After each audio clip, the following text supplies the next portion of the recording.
दिनेश सिंह जी, आपका अपना ओपिनियन क्या है इस पर? मैंने कुछ पॉलिटिकल पार्टियों के मैनिफेस्टो का जिक्र किया। दिल्ली में बिजली की बात हम भले ही करें, लेकिन बिजली सब्सिडी, फ्री बिजली, ये पॉलिटिकल पार्टियों को सूट तो करता है मुद्दा, और एक बहुत बड़ी आबादी को प्रभावित भी करता है। नमस्कार जी। देखिए, ऐसे कि अब इसमें ये कहा जाएगा कि सत्ता में जब आने से पहले अरविंद केजरीवाल जी जो है खूब ज्यादा इसके बारे में बखान करते थे कि ठीक है, जब मैं आऊंगा तो बिजली का एक पैसा भी नहीं बढ़ने दूंगा, जो टैरिफ है उसको नीचे करूंगा, क्योंकि ऊपर आने नहीं दूंगा। और अनिल अंबानी की कंपनी पर, अनिल अंबानी पर पर्सनली जो है एफआईआर करने के लिए पहुंचे थे। उसके बाद उन्होंने बोला था कि मैं मतलब कुछ भी करना पड़े मुझे, लेकिन बिजली का 1% मतलब भी जो है ना उसमें चांसेस नहीं है कि मेरी सत्ता में आने के बाद में, मेरी सरकार आने के बाद में, और 1 पैसा भी जो वक्ताओं को ज्यादा देना पड़े।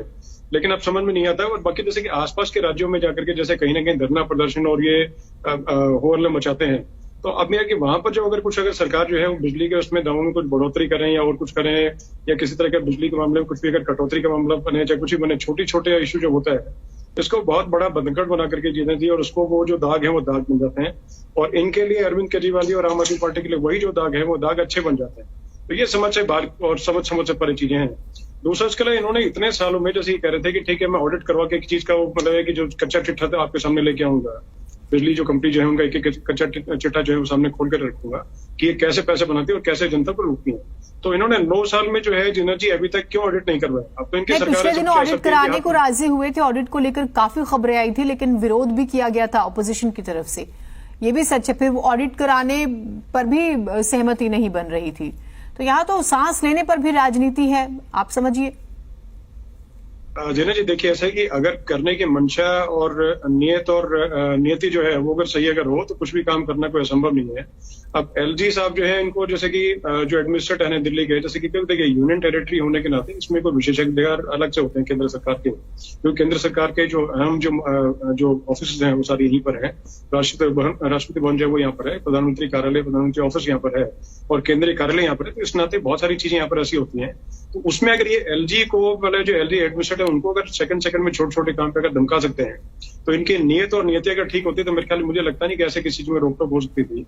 और दूसरी जैसी चीजें, जैसे कि अभी ऊर्जा मंत्री आतिशी जो है इन्होंने कहा कि 10% जो है वो इम्पोर्टेड कोल जो है उसकी वजह से जो है वो बढ़ा, तो वो टोटली सरासर गलत है। वो कुछ समय के लिए जिस टाइम पे कोल की शॉर्टेज थी, और जैसे कि ब्लैकआउट हमने देखा दिल्ली के अंदर भी काफी, उसमें बिजली कटौती होती थी, तो उस टाइम पे जब कोल की बहुत भारी शॉर्टेज हुई तो जीना जी उस टाइम पे ये सब चीज की गई थी। उसका 2021 में शायद ये निर्णय आया था। उसके बाद में उसको रोल बैक तुरंत थोड़े समय बाद कर लिया गया था। मतलब वो जैसे कोल के यहाँ पर उसे बहुत ज्यादा ना पड़े। और उसमें क्या होता है, कंबर्शन पावर जो उसकी जो बाहर के इम्पोर्टेड जो कोल जो होता है वो हमारे यहाँ पर कोल कम होता है, शायद मेघालय कहीं से 1-2 जगह शायद आता है। तो जो इनके जो एक्सपर्ट्स हैं उनसे आम आदमी पार्टी कौन एक्सपर्ट्स है मुझे नहीं पता, लेकिन सिर्फ भ्रम फैलाने की स्थिति ना करें। जो चीज है जो क्लियर होती है उसको क्लियर जनता के सामने रखें। गलत है तो गलत रखें, और ठीक है तो ठीक को ठीक रखें। तो उसकी पावर जो अलग होती है, और वो कोयले की खपत कम होती है यहाँ के बनस्पत, जो यहाँ का अपना जो कोयला ज्यादातर जो होता है, मेजोरिटी जो कोयला होता है, तो उसकी बनस्पत कम होती है। और अगर कीमत आपको ज्यादा लगती है तो बाद में उसको रोल बैक कर लिया गया तो ये बहाना बनाने वाली काम और बहाना बनाने वाली बातचीत जो है उसको कम करें। और दूसरे और सर्वे जैसे देखिए और जो चीज, जैसे अगर इनको लगता है कि ठीक है कि जैसे आपको अगर नियुक्त किया, प्रतिनिधि बनाया है, इतने आपके एमएलए हैं, इतने आपके काउंसलर्स हैं, इतने सारी सब चीजें हैं, तो आप अपने तरीके देखें ना। आपको मैनेजर बनाया, आपको प्रतिनिधि बनाया जनता ने, तो आप देखिए कहाँ से मतलब कौन से खर्चों कहाँ पर मैनेज करना, क्या करना है। तो उस तरह करके सिर्फ एक बहाना बना करके कि हाँ ठीक है, पहले आप आए थे सिर्फ 2 मुद्दों पे आए थे कि हेल्थ को 2 क्या 3 मुद्दे है कि हेल्थ, एजुकेशन और बिजली जो है, तो बिजली फ्री करूंगा, पानी फ्री करूंगा, ये सब चीजें फ्री करके किया।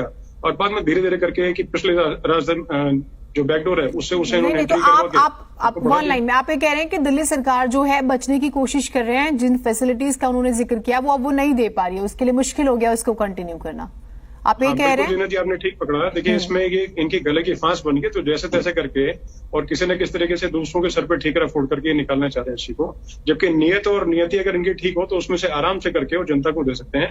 इनका इसमें बजट जो है उसको एडजस्ट करें, जैसे भी करें, और अपने तरीके से ऑडिट करवा के हर चीज का अपने तरीके जो नेगोशिएट करते हैं, जो बिजली कंपनी है उनसे नेगोशिएट करें, कुछ भी करके अपने काम कर सकते हैं। लेकिन करने की नियति हो तभी हो सकता है। नियति अगर नहीं होगी तो उस पर तो देखिए दाग जो है वो अच्छे ही लगेंगे इनको, और दूसरे के दाग लगेंगे।